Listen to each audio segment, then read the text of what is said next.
Hey, it's Kaufman is Alive. Thanks for watching. Today I'm going to be reviewing SummerSlam Night 2.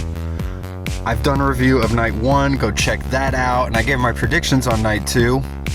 So we'll see how correct I was with all my predictions here. First up, we had the triple threat match for the Women's World title. Naomi, the champion, defending against Rhea Ripley and Io Sky. I thought this was a really good match. Naomi showed that she could hold her own with two of the top women's wrestlers in the entire world here. And she got the win, which I predicted as well. I thought it was too early for her to lose the title, obviously.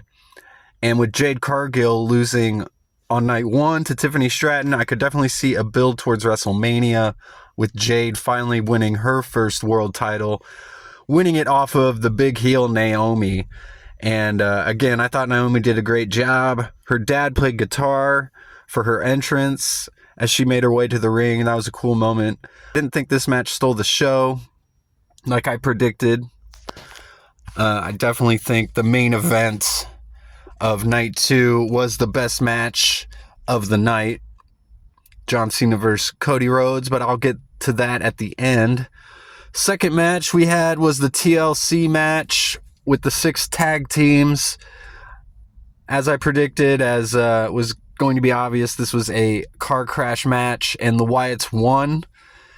I was kind of hoping Andrade or Rey Fenix might win. I felt like they kind of needed a tag team title win, and I'd like to see them eventually get the tag team titles. I think they probably will be the ones that eventually dethrone the Wyatt 6. But we had interference from all sorts of other people, like Candice LeRae. The other members of the Wyatt family all got in the ring, like Eric Rowan, B-Fab, Nikki Cross. They all got involved trying to get the titles down for their teams. Bo Dallas even got involved. Uncle Howdy, he got taken out at the end. I thought they seemed like they kind of maybe messed up the sequence of events at the end of the match, because it was kind of an anticlimactic win for the Wyatt 6.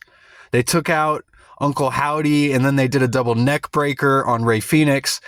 And then Dexter Lumis just kind of threw Andrade out of the ring, and then they climbed up and won. It seemed like there was this, maybe the order of events there was out of order or something, because the way Andrade just was kind of unceremoniously tossed out of the ring made him look like a real jobber.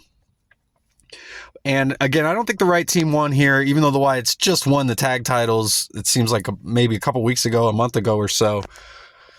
But a good car crash match, lots of high spots that were pretty memorable. There was the one spot with Tommaso Ciampa was hanging from the titles, and he pulled himself up to dodge Nathan Frazier trying to spear him, a la the old Jeff Hardy Edge spot. And we did see the Hardy Boys and the Dudley Boys in the crowd before this match, kind of waving to the crowd, which was cool to see them. I would like to see both those guys get one last run. Next, we had the Intercontinental title match, the Women's Intercontinental title between Becky Lynch and Lyra Valkyria. I predicted that Bayley was going to turn in this match, and they did tease that. But ultimately, she did not turn, but she did kind of cost Lyra the match accidentally. So I'm sure this storyline will just keep going. I feel like this whole storyline's been going on ever since WrestleMania. So hopefully the stuff between Lyra and Becky is over with for now. And I feel like the stuff between Bayley and Lyra, too, has gone on a bit too long. They all need to find something else to do. It was also at this point I realized that every match on this show, except for the Dominic Mysterio AJ Styles match, was basically a no DQ match, weapons match. You could do anything. That was definitely overkill on Night 2. This felt like SummerSlam Extreme Rules throughout most of the night. But this was a good match. These two have really great chemistry. I think the right person won here. Becky should continue her reign. And she had new theme music that I thought was great as well. So a good match, but hopefully we're done with all this stuff. Next, we had the United States title steel cage match between Solo Sikoa, the champion, and Jacob Fatu. This was also a grudge match. And if you've seen any modern WWE steel cage match, you knew that the steel cage was not going to keep anyone out of the ring from interfering. And that's exactly what happened. Solo's MFTs all got involved here. I think Jacob Fatu's just got that aura. He really carried Solo to a great match here until all the shenanigans and interference at the end, which kind of dragged it down a little bit.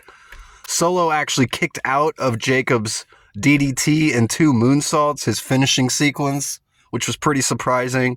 But Jacob also kicked out of the Samoan Spike. Eventually, they did handcuff Jacob to the steel cage, and Solo was able to get the win. Pretty good match, though. A nice spectacle. Then we had AJ Styles versus Dominic Mysterio, the Intercontinental Championship match. Dom was the champion. And it was also at this point I realized that the heels had won every single match so far on night 2.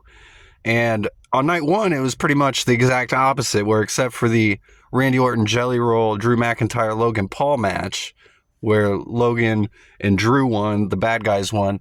The good guys won every single match on night 1 until Seth also cashed in at the end. But on night 2, we've seen the heels win every single match. I thought AJ was going to win this, but it was a lot of back and forth between AJ and Dom to see who could out-cheat the other. It was basically an Eddie Guerrero, Rey Mysterio tribute match. AJ Styles even wore Eddie Guerrero gear and came out in a lowrider for his entrance. All the shenanigans got kind of tiresome after seeing tables and chairs all throughout the night. And then in this match, they were both trying to keep themselves from getting disqualified or trying to get their opponents disqualified, which didn't make sense for AJ because you weren't going to win the Intercontinental title if you got Dominic disqualified. But they did the old boot spot from WrestleMania 20 between Kurt Angle and Eddie Guerrero, and another homage spot where AJ had the leg lock on Dom, but the boot came off because Dom had loosened his boot, and then when the referee was turned around, Dom used the boot to hit AJ Styles, and Dom retains his title in this match. Finally, we had the main event, the WWE Street Fight between the champion John Cena and Cody Rhodes. I thought this match really over-delivered. I didn't think they needed the street fight stipulation, and it made the whole story kind of confusing, where the whole match, they're hitting each other with chairs and using tables. They even used a steel guardrail at one point. And then at the end, Cody's, debating whether he needs to hit John Cena with the ring. They got the turnbuckle loose in this match. So Cody had the giant spike on the turnbuckle, and he was tempted whether he was going to hit John Cena with it. But like I said, after using tables and chairs the whole match, so that was just kind of a confusing mess. But it did make for the match to be really exciting. They were able to pull out all the stops and do everything. And Cody just won, and he didn't necessarily turn, but he just showed that he's willing to take it to that next level. And John Cena didn't turn either. He was still a babyface at the end of this match. It was very surprising how they did all this. And Cody's the new champion. It also makes me wonder what the entire point of the John Cena heel turn is. This was really surprising that WWE has basically now admitted that the John Cena heel turn was a failure. They've basically swept it under the rug now. And now John Cena going forward seems to be back in that babyface role, and along with Cody as WWE champion. Just seems like they've reset everything to where it was before WrestleMania, before the Elimination Chamber. Before I get to the big surprise after the match, I do want to mention the commentary.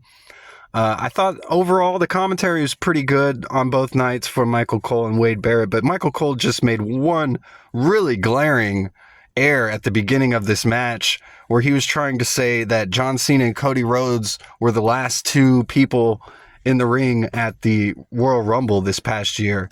And then he tried to correct himself and say, oh, well, they were the last 3 with Jey Uso, who was the winner. And I was like, that was just completely wrong. Cody was not even in the Royal Rumble. He wrestled Kevin Owens in a ladder match for the WWE title. So that was just a glaring error on Michael Cole on commentary there, which is something he seems prone to do when trying to recall history. But then after the match, Cena was soaking in the cheers from the crowd. And again, he just seemed to be full on John Cena babyface. And the music hit, and we saw the return of Brock Lesnar. He made his way out to the ring, gave the F5 to John Cena as we went off the air. So big surprise at the end. Very surprised to see Brock Lesnar back. I gotta say, it was a great show. There really was not a bad match on either night. Night 2, they used a lot of tables, ladders, and chairs, no pun intended, to make you feel like you were getting an even better show. But I feel like the wrestling on night 1 might have been a little bit better. But I felt like the main event of night 2, the John Cena Cody Rhodes match, really over-delivered, way better than the WrestleMania match. So it's really kind of hard for me to say which night was better. I'd say overall it was just a great show. So thanks again for watching. Please subscribe if you haven't yet. This is a brand new channel where I cover wrestling. Go check out my other YouTube channel where I cover comic books. And I'll see you guys on the next one.